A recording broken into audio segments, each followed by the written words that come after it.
Dans cette vidéo, je vais répondre à une question qui revient fréquemment, c'est est-ce qu'il vaut mieux partir sur du Amazon avec de la logistique FBA ou partir sur du e-commerce en faisant du dropshipping. Du coup, je vais énumérer plusieurs arguments pour vous montrer que Amazon FBA est un des business les plus forts avec un très grand potentiel à lancer aujourd'hui. Le premier point fort d'Amazon, c'est vraiment la data. Aujourd'hui, avec Jungle Scout ou Helium 10, ça nous permet d'avoir une bonne data pour savoir déjà combien nos produits vont générer d'argent quand on va les lancer. Alors par contre en dropshipping, quand on va lancer un produit, on va faire ce qu'on appelle du testing. Ça veut dire que quand on va trouver un produit, on va faire un premier jet en faisant de la publicité, que ce soit sur Meta ou sur TikTok, et derrière s'attendre à un résultat. Alors que sur Amazon, on sait déjà un autre produit, il génère par exemple 10 000 euros, 15 000 euros, on sait déjà comment se positionner sur un marché, on sait comment on génère en volume de recherche, combien il génère en chiffre d'affaires et combien de marge. Et c'est ça le plus important quand tu te lances en Amazon FBA, c'est vraiment de calculer sa marge, calculer sa rentabilité. Et en fait, Amazon FBA, c'est vraiment un business de calcul. Parce qu'aujourd'hui, tu trouves un bon produit. Par exemple, il y a une vingtaine de concurrents qui génèrent un bon chiffre d'affaires. Derrière toi, tu crées une bonne différenciation. Tu balances ton produit, tu as une bonne marge. En fait, c'est toute une recette pour qu'un produit fonctionne. Alors que ça, tu ne peux pas le trouver dans le dropshipping parce que les gens, en fait, ils se disent « je vais essayer ce produit » en espérant de gagner des milliers. Quand ça fonctionne, bah, tu vas gagner beaucoup, mais quand tu mets la majorité du temps, tu perds ton argent. Ça veut dire que tu fais le premier testing, deuxième, jusqu'au 10e testing, et là, tu as déjà dépensé 10 000 euros juste en publicité. Le deuxième point fort, c'est le trafic côté Amazon. Aujourd'hui, Amazon te permet déjà d'avoir un bon trafic parce qu'ils vont faire de la publicité, que ce soit sur la télé, sur YouTube ou sur n'importe quelle plateforme. Et déjà, tout en fait, les 15% que tu donnes à Amazon, c'est vraiment les 15% par rapport à la publicité. C'est comme si tu délègues aujourd'hui la tâche de ramener du trafic à Amazon. Et les clients qui s'arrivent sur Amazon, c'est des clients qualifiés. Ça veut dire que les gens qui s'arrivent sur Amazon, c'est vraiment pour acheter. C'est pas là en fait pour juste regarder, mais vraiment c'est des clients qualifiés. Ce qui te permet en fait d'avoir notre troisième point, c'est le taux de conversion. Aujourd'hui sur Amazon, le taux de conversion il est très élevé, il est x10 par rapport à un e-commerce standard. Ça veut dire qu'aujourd'hui, un e-commerce, un Shopify que tu vas lancer, bah, tu vas générer entre 1%. Et si tu es, tu es un peu expérimenté, bah, tu vas faire entre 3 à 5% en taux de conversion. Et par rapport à Amazon, tu fais x10 parce que comme je te dis, nos clients, ils sont qualifiés. Ça veut dire qu'ils viennent sur la plateforme et ils achètent. Parce que déjà, en fait, il y a un trust entre Amazon et les clients. Et là, on arrive au quatrième point, c'est le délai de livraison.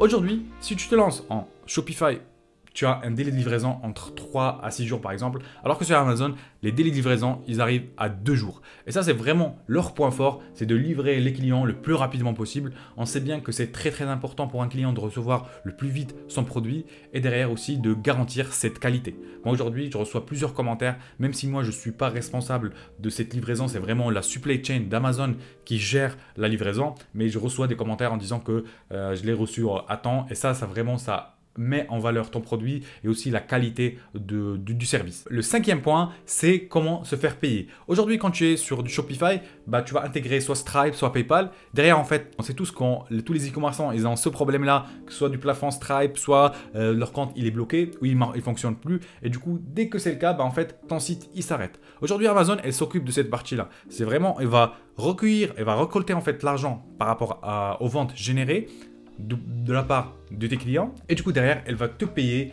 une fois par mois, une fois par semaine, tout dépendra de ce que tu souhaites. Le sixième point, c'est la scalabilité et la logistique d'Amazon. Aujourd'hui, quand tu fais du FBA, c'est vraiment tu vas acheter tes produits, tu vas les envoyer aux entrepôts d'Amazon et les entrepôts d'Amazon, ils vont livrer tes produits. Ça veut dire qu'ils vont s'occuper de la livraison et du stockage. Toute cette logistique-là te permet d'avoir une scalabilité dans ton business.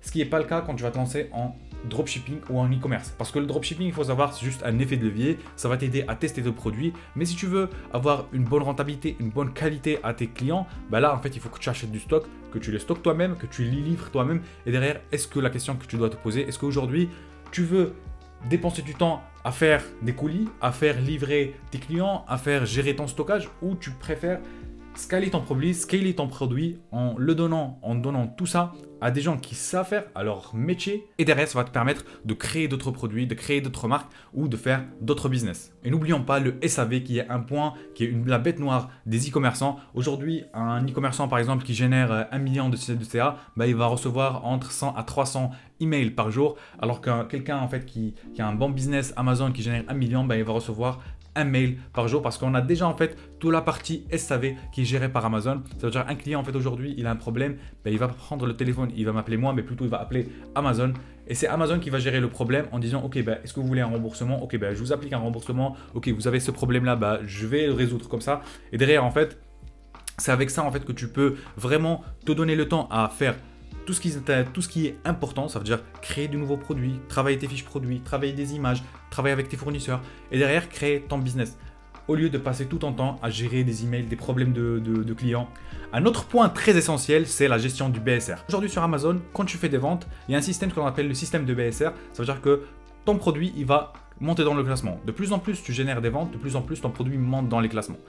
Ce qui n'est pas le cas dans le e-commerce standard, parce qu'aujourd'hui, si tu fais une vente via ton site Shopify, bah en fait, ça ne change rien, ça ne change pas grand-chose. Tu dois toujours faire de la publicité, tu dois toujours ramener du trafic extérieur pour que les gens achètent ton produit. Alors que sur Amazon, ton produit, en fait, il va gagner de la valeur. Il gagne de la valeur et tu vas gagner beaucoup plus de ventes parce que ton produit, il monte dans le classement. Ça veut dire que tu vas générer plus de ventes, plus de classements, plus de ventes jusqu'à arriver à la première page et même être Amazon Choice. C'est un des objectifs quand tu te lances ton produit, d'être Amazon Choice. Comme ça, en fait, tu as le label et derrière, tu es sur la première page et tu généreras des ventes. Et un des derniers trucs que je voulais vous parler, c'est l'avantage de créer Amazon, de créer un business Amazon, c'est de créer un asset. Aujourd'hui, moi, quand je vais créer mon produit, je l'ai créé dans un objectif de créer une marque, de créer un asset.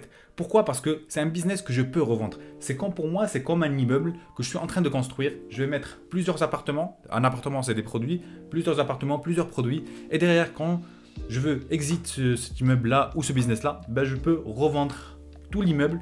Je veux revendre toute ma boutique. Et aujourd'hui, un business Amazon, il se vend minimum possible, c'est x24 jusqu'à x36, un chiffre d'affaires mensuel. Ça veut dire que sur un business qui génère 30 000 euros de bénéfices par mois, tu peux le revendre x30. Ça veut dire que tu peux générer 900 000 euros en revendant juste ce business-là.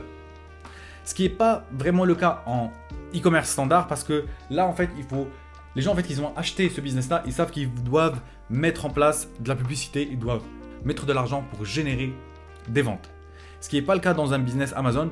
Moi, j'ai plusieurs produits où je l'ai déjà lancé, j'ai fait mon lancement, j'ai travaillé mon lancement, j'ai mis de la publicité au début, mais maintenant, je ne mets plus de publicité parce que je suis sur la première page, je génère des ventes et c'est ça le vrai objectif des gens qui veulent faire du e-commerce. Ce n'est pas de gaspiller leur marge dans de la publicité, mais plutôt d'acheter leurs produits avec une bonne marge, garder la bonne marge et vendre plusieurs années. J'espère que cette vidéo vous a plu. N'hésitez pas à vous abonner et à liker. J'ai mis en place une formation 100% gratuite qui va vous permettre d'avoir une bonne vision, comment trouver un produit, comment le sourcer, comment l'envoyer à Amazon. Et derrière, ça va vous donner, c'est une formation sur 3 jours qui va vous permettre de faire ça, de se lancer. Et si vous êtes vraiment intéressé, n'hésitez pas à me dire ça dans le commentaire. Sinon, j'ai mis en place un call découverte qui va vous permettre de vraiment rentrer plus en détail si vous avez des projets à lancer sur du e-commerce, à rentrer plus en détail sur ces projets-là. Dans tous les cas, dites-moi ce que vous en pensez dans les commentaires. N'oubliez pas, likez, abonnez-vous et gardez la pêche.